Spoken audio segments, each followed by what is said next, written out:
చూస్ country delight, live better. ఇప్పుడే country delight యాప్ని download చేసుకోండి. నెల్లూరులో మరో బస్సు ప్రమాదం చోటు చేసుకుంది. సైడ్ భారీ గేట్లను ట్రావెల్స్ బస్సు ఢీకొట్టింది.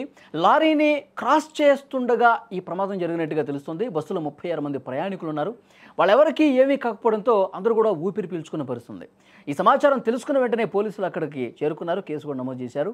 ప్రత్యామ్నాయ వాహనాల్లో అందులో ఉన్న ప్రయాణికుల్ని వేరే వేరే వాహనాల్లో తరలిస్తూ ఉన్నారు. కొత్తూరు జాతీయ రహదారి మీద ఈ ఘటన జరిగింది. మీరు స్క్రీన్ మీద ప్రమాదానికి గురైనటువంటి ఆ ట్రావెల్ బస్సు దృశ్యాలు కూడా స్క్రీన్ మీద చూడొచ్చు. కర్నూలు బస్సు ప్రమాద ఘటన ఇంకా మర్చిపోలేదు. కళ్ళ ముందు మెదులుతూనే ఉంది. 19 మంది సజీవ దహనమైనటువంటి ఘటన. ఇంకా ఆ ఘటన తాలూకు దృశ్యాలు కళ్ళ ముందు కనిపిస్తూనే ఉన్నాయి. అందరూ కూడా భయపడిపోయారు. 2 తెలుగు రాష్ట్రాలకు ఒక్కసారిగా వణికిపోయిన పరిస్థితుంది. ఎందుకంటే ఇప్పుడు హైదరాబాద్ నుంచి ఆంధ్రప్రదేశ్ కావచ్చు, హైదరాబాద్ నుంచి బెంగళూరు కావచ్చు, ప్రతిరోజు కూడా ప్రైవేటు ట్రావెల్ బస్సులు పోతానే ఉంటాయండి. కానీ చాలామంది ప్రయాణాలు చేస్తుంటారు బస్సుల్లో. ఒక్కసారిగా ఈ ప్రమాదం జరిగేసరికి మనం కూడా ఇలాంటి బస్సుల్లో ప్రయాణం చేస్తూ ఉంటాం కదా, ఇలాంటి ప్రమాదాలు జరిగితే ఏంటి పరిస్థితి, ఎందుకు ఈ విధంగా జరుగుతున్నాయని చెప్పి చాలామంది ప్యానిక్ అయిపోయినటువంటి సిచ్యువేషన్ ఉంది. 19 కుటుంబాలు పూర్తిగా విషాదంలో కూరుకుపోయినటువంటి పరిస్థితి. ఇంకా మైండ్లో నుంచి పోలేదు. ఇంకొక ప్రమాదం ఇక్కడ జరిగింది.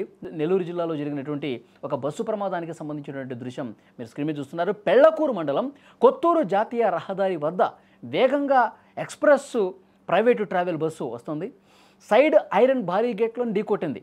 ముందు ఒక లారీ వెళ్తుందంట. ఆ లారీ వెళ్తున్నట్టు క్రమంలో దాన్ని ఓవర్టేక్ చేద్దామని చెప్పి దాన్ని దాటిచ్చేద్దాం, లారీ కంటే ముందు ఉండాలన్న ఉద్దేశంతో ఇక్కడే చాలామంది తప్పు చేస్తూ ఉన్నారు. అతివేగం పోతా ఉన్నారు. మితిమీరినటువంటి వేగంతో పోయి విచక్షణ మర్చిపోయి పూర్తిగా నాతో పాటు నా వెనకాల ప్రయాణికులు ఉన్నారు, వాళ్ళ భద్రత కూడా నాకు ముఖ్యం, ఇలాంటి ఆలోచన ఉండాలి డ్రైవర్లకి. అంతే తప్పించి నేను ముందు పోవాలని చెప్పి వేగంగా పోయి ఈ విధంగా ప్రమాదాలకు గురి చేసే పరిస్థితుంది. ఒకసారి స్క్రీన్ మీద చూడండి మీరు. ఆ ఐరన్ గేట్స్ ఏవైతే ఉన్నాయో రోడ్డుకి సైడ్గా ఉండేటువంటి వాటిని అవి చాలా గట్టిగా ఉంటాయి. ఎందుకంటే ఏదైనా ఇలాంటివి జరిగినప్పుడు మొత్తం అటు పొలాల్లోకో లేకపోతే చెరువుల్లోకో బస్సులు పూర్తిగా బోల్తాపడి పోకుండా ఉండటం కోసం అలాంటివి ఏర్పాటు చేస్తారు. కానీ వాటిని కూడా ఢీ కొట్టేసి తునాతునకలు చేసేసి ఒక పక్కకు ఆగినటువంటి పరిస్థితి. అంటే ఎంత వేగంగా ఉన్నట్టే ఆ బస్సు ముందు భాగం అంత ఢీ కొట్టి ఉంటుంది. కాబట్టి అందులో ఉన్న ప్రయాణికులు ఒక్కసారిగా షేక్ అయిపోయారు. ఎందుకంటే ఒక్కసారిగా ఇట్లా ఢీ కొట్టినప్పుడు శబ్దం వచ్చింది, సడన్గా బ్రేక్ వేశారు, ప్రయాణికులు ఒక్కసారిగా కుదుపుకు గురయ్యారు. వాళ్ళకి ఇంకా నిన్న జరిగింది కదా ఘటన, ఇంకా అది మైండ్లో ఉంది. ఏమైందిరా బాబు అని చెప్పి వాళ్ళు చాలా అంటే చాలా భయంతో ఆందోళనకు గురైనటువంటి పరిస్థితి. కానీ అతిపెద్ద ప్రమాదం నుంచి బయటపడ్డారు. వాళ్ళకి అదృష్టం బాగుంది. పెద్ద ప్రమాదం అయితే జరగలేదు. ఆ ఐరన్ రాడ్లను గుద్ది ఒక్కసారిగా ఆగిపోయింది. సో వెంటనే ఈ సమాచారం పోలీసులకు వెళ్ళింది. పోలీసులు అక్కడికి వచ్చారు. సో డ్రైవర్ మీద కేసు కూడా నమోదు చేసినట్టుగా తెలుస్తోంది. మిగతా ప్రయాణికులు ఎవరైతే ఉన్నారో 33 మంది, వాళ్ళందరినీ కూడా వేరే వేరే వెహికల్స్లో వాళ్ళ గమ్యస్థానాలకు చేర్చినటువంటి పరిస్థితి ఉంది. కాబట్టి ముఖ్యంగా ఇలాంటి ప్రైవేటు ట్రావెల్స్ యజమానులకి నడుపుతున్నటువంటి డ్రైవర్సు వీళ్ళకి తప్పకుండా కౌన్సిలింగ్ ఇవ్వాల్సినటువంటి అవసరం ఉంది.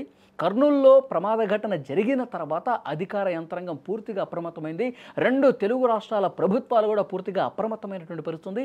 ఇప్పుడు ప్రైవేటు ట్రావెల్స్ యాజమాన్యం సరైనటువంటి నిబంధనలు పాటిస్తున్నాయా లేదా, వాళ్ళు సరిగ్గా ఈ రిజిస్ట్రేషన్స్ సక్రమంగా జరిగినాయా అక్రమంగా జరిగినాయా, వాళ్ళు సీటింగ్ సంబంధించినటువంటి పర్మిషన్స్ తీసుకుని స్లీపర్గా ఏమన్నా మార్చుకున్నటువంటి పరిస్థితి ఉందా, ఇవన్నీ కూడా నిబంధనలు ఉన్నాయా లేవా అని చెప్పి చెక్ చేసే పరిస్థితి.